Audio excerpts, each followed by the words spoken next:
కన్యవారి కనుక చూసుకున్నట్లయితే మీకు 1వ తేదీ నుంచి 15వ తేదీ వరకు చంద్రుడు భాగ్యస్థానం నుంచి 3వ స్థానం వరకు సంచరిస్తున్నాడు. దశమ స్థానంలో వృత్తి స్థానంలో గురువు, ద్వాదశంలో ఖర్చు స్థానంలో కేతువు. 4 గ్రహాలు ఈ 15 రోజుల పాటు అంటే దాదాపుగా 13వ తేదీ వరకు 4వ స్థానంలో సంచరిస్తున్నాయి. దాని తర్వాత శుక్రుడు రవి మారిపోతున్నాడు 5వ స్థానంలోకి. 6వ స్థానంలో రాహు సంచరిస్తున్నాడు శత్రు స్థానంలో. మీకు వివాహము పార్ట్నర్షిప్ స్థానంలో శని యొక్క సంచారం జరుగుతుంది. ఈ యొక్క గ్రహస్థితిని అనుసరించి మీకు ఈ పక్షంలో ఎలా ఉండబోతుంది, ఏ విషయాల పట్ల జాగ్రత్త వహించాలనేటువంటి అంశాలు చెప్తుంది. నేనైనప్పటికీ కూడా చెప్పిస్తుంది సాక్షాత్ లలిత అమ్మవారిగా భావిస్తూ, మీకు ఎప్పుడైతే ఈ 1వ తేదీ ఉచ్చస్థానంలో చంద్రుడు ఉంటాడో లాభాధిపతి, ఆ రోజు మీరు వ్యాపార పరంగా లేదా తండ్రి పరంగా హైయర్ ఎడ్యుకేషన్ రిలేటెడ్ సంబంధించిన విషయాలు ఏదైతే మీరు ప్రయత్నం చేస్తారో అది బాగుంటుంది. కాకపోతే ఉద్యోగ సంబంధించిన విషయంలో ఎట్టి పరిస్థితుల్లో 2, 3, 4 తేదీలు కొంత జాగ్రత్తగా ఉండండి. అలాగే ఇన్వెస్ట్మెంట్స్ ఎట్టి పరిస్థితుల్లో 7, 8 తేదీలు చేయకండి. మరియు ఈ 14, 15 తేదీలు ఎవరితోనైనా ఏదైనా అగ్రిమెంట్ మాట్లాడేటప్పుడు అగ్రిమెంట్స్ చేసుకునేటప్పుడు కొద్దిగా జాగ్రత్తగా ఉండండి. ఈ పక్షంలో ఈ తేదీల్లో ఈ జాగ్రత్తలు తీసుకోండి. అయితే 4లో అధిక గ్రహాలు ఉన్నందుకు ప్రధానంగా మీకు ప్రాపర్టీస్ కొనుగోలు కానివ్వండి, అదేవిధంగా వాహనము, ప్రాపర్టీస్, ఆభరణాలు ఇలాంటివి కొనుగోలు చేయడానికి అనుకూలమైనటువంటి సమయం చెప్పాలంటే 4లో ఉండే అధిక గ్రహాలు. మరి 5లోకి వెళ్ళిపోతుంది. 13వ తేదీ శుక్రుడు మారుతున్నాడు, దాని తర్వాత 14వ తేదీ రవి మారుతున్నాడు. మకర సంక్రాంతి కూడా మనకు వస్తుంది.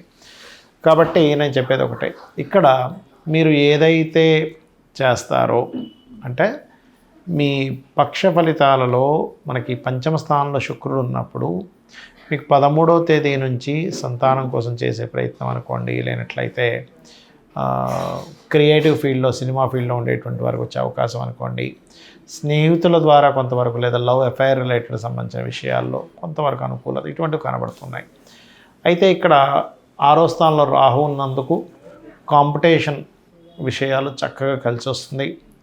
అదేవిధంగా సాఫ్ట్వేర్ రంగాల్లో ఉండేటువంటి వారికి కూడా ఉద్యోగ అవకాశాలు వస్తాయి. కాకపోతే 7వ స్థానంలో ఉండేటువంటి శని భగవానుడు ఉండేటువంటి స్థితి కొంచెం వివాహము పార్ట్నర్షిప్స్ విషయాల్లో అవతల వాళ్ళు చెప్పవలసినటువంటి సమాధానం తొందరగా చెప్పకపోవడం వల్ల పోస్ట్పోన్ అవడం, లేట్ అవ్వడం అనేటువంటిది జరుగుతూ ఉంటుంది. మంగళ మరియు ఆదివారాలు ఎటువంటి ఇన్వెస్ట్మెంట్స్ చేయకండి దయచేసి. 12వ స్థానంలో కేతు సంచారం జరుగుతుంది కాబట్టి. అయితే ఈ కేతు ఇంకొక 11 నెలలు ఉంటాడు అక్కడ. కాబట్టి రాబోయే 11 నెలలు కూడా మీరు ఇన్వెస్ట్మెంట్స్ చేసే విషయంలో కాస్త జాగ్రత్తగా చేయాలి. ఇక తప్పనిసరి ఇంకా వివాహ సంబంధాలు కుదురుతున్నాయి అట్లాగా అని అనుకున్నప్పుడు మాత్రం ఖచ్చితంగా మీరు నువ్వులు ఉలవలు దానంగా ఇవ్వండి. నవగ్రహాల్లో శని కేతు గ్రహాల దగ్గర దీపారాధన చేయండి. ముఖ్యంగా వెంకటేశ్వర స్వామి యొక్క ఆరాధన చేయండి. అన్ని విధాలా మీకు బాగుంటుంది. గోచార ఫలితాలతో పాటు మనం ప్రధానంగా చూసుకోవాల్సింది మన జన్మజాతక ఫలితాలు. ఎందుకంటే ఎవరి కర్మ వారిది. ఎందుకంటే ఇక్కడ దేశకాల పరిస్థితులు ఎలాగున్నా కూడా మీ జన్మజాతకంలో కనుక మీకు నడుస్తున్నటువంటి మహాదశలు, అంతర్దశలు, యోగాలు బాగుంటే కాలంతో సంబంధం లేకుండా మీ రూట్ మీకు చక్కగా వెళ్ళిపోతూ ఉంటుంది. అయితే పర్సనల్ చార్ట్ చూపించుకునేటప్పుడు అసలు ఎటువంటి విషయాలు టచ్ చేయడం జరుగుతుంది, ఎటువంటి విషయాలు తెలుసుకోవడం జరుగుతుంది అనేటువంటి చాలామంది అడుగుతున్నారు. ముందుగా మనకి లగ్నం నుంచి 12 భావాలు ఉంటాయి, గుర్తుపెట్టుకోండి.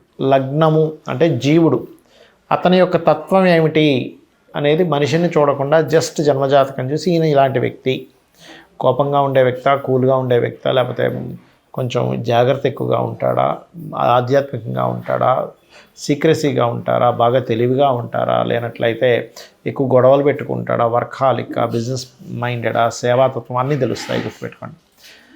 ఇది ఇలా ఉంటే అతి ముఖ్యమైనటువంటిది ఏంటంటే మనిషికి ధనం మూలం ఇదం జగత్ అంటూ ఉంటారు.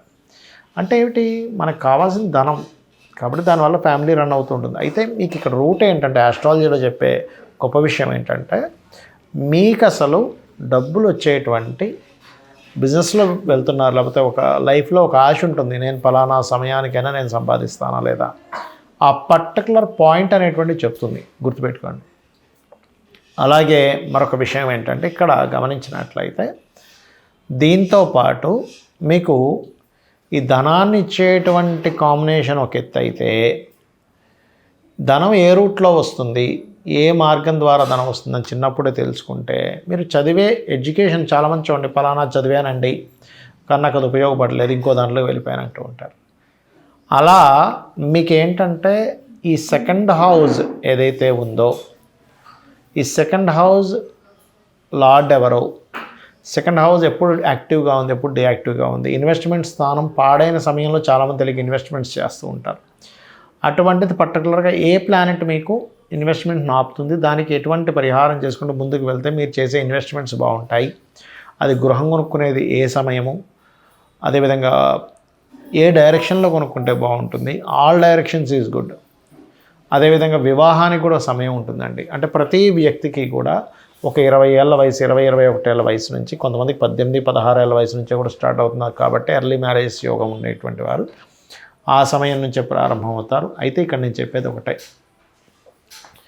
మీ యొక్క జన్మజాతకంలో ఎప్పుడైతే మీకు వివాహం ఈ సమయంలో జరిగితే బాగుంటుంది అని ఉంటుందో ఆ సమయంలో చేసుకోవడమే అన్నిటికంటే ముఖ్యం. చాలామంది చూడండి, పాయింట్స్కి కలిసే కానీ విడిపోతున్నాము, ఏంటో మంచి ఫ్యామిలీ అనండి, ఇద్దరి మధ్యన గొడవలు వచ్చాయంటూ ఉంటారు. అంటే వాళ్ళకి పర్టికులర్గా వివాహ జీవితాన్ని కొనసాగించేటువంటి సమయం నడవట్లేదు. ఏదో తంతు కొద్దీ ఏదో వివాహం జరిగింది కానీ దూరంగా ఉండేటువంటి యోగం నడుస్తుంది. అందుకే కొంతమంది చూడండి, నేను కొన్ని జాతకాలు చూసి 20 ఏళ్ళు 30 ఏళ్ళ తర్వాత కూడా విడిపోయిన వాళ్ళని చూసాను. ఎందుకు అంటే ఆ పర్టికులర్ టైం వాళ్ళకి ట్రిగర్ అవుతూ ఉంటుంది. ఇక్కడ 3 విషయాలు ముఖ్యంగా, అసలు ఎప్పుడు వివాహం చేసుకుంటే కరెక్ట్ అనేది తెలుస్తుంది మనకి జ్యోతిషాస్త్రంలో. రెండవది, మన జన్మజాతకంలో ఒకవేళ సింగిల్ మ్యారేజ్, డబుల్ మ్యారేజెస్ ఏమైనా ఉన్నాయా, 2-3 వివాహాలు జరుగుతాయి కొంతమందికి వాళ్ళ జాతక చక్రంలో ఉండేటువంటి కాంబినేషన్స్ వల్ల. అలా జరిగేటప్పుడు మీరు ఎటువంటి జాగ్రత్తలు తీసుకుంటే మంచిది అనేటువంటి విషయం ఒకటి తెలుస్తుంది. అదేవిధంగా అలా ఉన్నప్పుడు ముందుగా అర్క వివాహం లేదా కుంభ వివాహం చేసుకోవడం మంచిది అనే విషయం కూడా చెప్పొచ్చు. అదేవిధంగా వివాహం అయిపోయిందంటే కానీ ఒక 20 సంవత్సరాలతో కూడా వస్తున్నాయి. ఆ పర్టికులర్ పీరియడ్ ఏమిటి, ఎందుకు ఆ పీరియడ్ ఇస్తుంది, ఆ సమయంలో కొంతమందికి దూరంగా ఉన్నప్పుడు తగ్గిపోతుంది దాని ప్రభావం. అంటే ఆ అబ్బాయి ఏదో విదేశాలకు వెళ్తాడు ఉద్యోగం కోసమని, ఆ రకంగా. ఇదే సేమ్ ప్యాటర్న్ మీరు ఇన్వెస్ట్మెంట్స్ విషయంలో చూసుకోవచ్చు. అంటే ఎప్పుడు ఇన్వెస్ట్మెంట్ చేస్తే మంచిది, ఎప్పుడు ఏది కొంటే మంచిది, ఏది కొనకూడదు, అసలు మీ పేరు మీద కొనొచ్చా కొనకూడదా, మీ జీవిత భాగస్వామి పేరు మీద కొంటే మంచిదా, లేదా మీ పిల్లల పేర్ల మీద కొంటే మంచిదా. కొన్నిసార్లు ఏమవుతుందంటే వాళ్ళ పేరు మీద కొంటేనే దానికి లోన్ వస్తుందని ఉంటుంది. అప్పుడు ఏమిటండి, మరి నా పేరు మీద ఇన్వెస్ట్మెంట్స్ చేయకూడదని ఉంది, ప్రాపర్టీస్ కొనకూడదు అంటున్నారు, మరి మా బిజినెస్ పేరు మీద కొనాలంటే రాదు అన్నప్పుడు, అప్పుడు అది ఏ ప్లానెట్ ద్వారా మనకి ఇబ్బంది ఇస్తుందో ఆ పర్టికులర్ ప్లానెట్కి సంబంధించిన పరిహారం చేసుకోవచ్చు. అదేవిధంగా విదేశాలకు వెళ్తే బాగుంటుందా, ఇక్కడ ఉంటే ఇతనికి గ్రోత్ ఉంటుందా, అదేవిధంగా రిలేషన్స్ ఎలా ఉంటాయి, సంతానం ఎందుకు అభివృద్ధి అవ్వట్లేదు, సంతానం ఎందుకు కలగట్లేదు, అసలు ఏ ప్లానెట్ని మనం దాని యొక్క ప్రభావాన్ని తగ్గించుకుంటే, ఇక్కడ ఏమీ లేదు, సింపుల్, ఇది మెడికల్ లాగేనండి ఆస్ట్రాలజీ. మన బాడీలో పలానా ప్లేట్లెట్స్ తగ్గాయి అన్నప్పుడు వీక్ అయిపోతాడు, లేదా పలానా వైటమిన్స్ తగ్గాయి అన్నప్పుడు డౌన్ అవుతుంటాడు, పలానా ఫుడ్ తీసుకోవడం ద్వారా పలానా వైటమిన్స్ వస్తాయి, లేకపోతే పలానా కొన్ని వదలడం ద్వారా కూర్చోండి, కొన్ని ఏమో తీసుకోవాలి, కొన్నిటేమో వదిలేసేయాలి. షుగర్ బాగా ఉంది, షుగర్ని వదిలేయాలి కదా. అదేవిధంగా ఒక వ్యక్తికి పలానా ఇవి తగ్గాయి, ఫ్రూట్స్ తీసుకొని వాటిని పెంచుకుంటాడు. అంటే మనలోకి మనం ఏం తీసుకోవాలి, మన బాడీలోకి దేన్ని విడిచిపెట్టాలనేటువంటిది బాడీని ఎలా అయితే జాగ్రత్తగా ఉంచుతుందో, మన జన్మజాతకంలో కూడా ఎప్పుడు దేన్ని మనం తీసుకోవాలి, అంటే దేన్ని కొనాలి, దేన్ని కొనకూడదు, ఎప్పుడు దేనికి దూరంగా ఉండాలని చెప్పేదే జ్యోతిషాస్త్రం. ఈ రకంగా మీరు చాలామంది రత్నాల ఎంపిక కూడా జస్ట్ నక్షత్రం బట్టి పెట్టుకుంటారు. అలా కాకుండా మీకు ఏమిటి కావాలి అనే దాని మీద కూడా ఉంటుంది, గుర్తుపెట్టుకోండి. కాబట్టి ఈ రకంగా చేసుకొని మీ యొక్క జీవితాన్ని ఆనందదాయకంగా మార్చుకుంటారని కోరుకుంటూ, సరే నాకు జాతకం తెలియదండి ఏం చేయాలి, ఏమి టెన్షన్ పడకండి, చక్కగా రోజు లలితా సహస్రనామాలు చేసుకోండి. ఉద్యోగం రావట్లేదు, ఓం మాణిక్య మకుటాకార జానుద్వై విరాజితాయ నమః. అలా కాదు, నాకు ఫైనాన్షియల్గా బాగాలేదు, ఓం సంపత్కరీ సమారూఢ సింధుర వ్రజ సేవితాయ నమః. లేదు, ఓం ధర్మాధ్యక్ష ధనాధ్యక్ష ధనధాన్య వివర్ధినే నమః. లేదు, ఓం ఇంద్రగోప పరిక్షిప్త స్మరతోనా భజంగికాయ నమః. ఈ రకంగా చేసుకోవచ్చు. శ్రీమాత్రే నమః.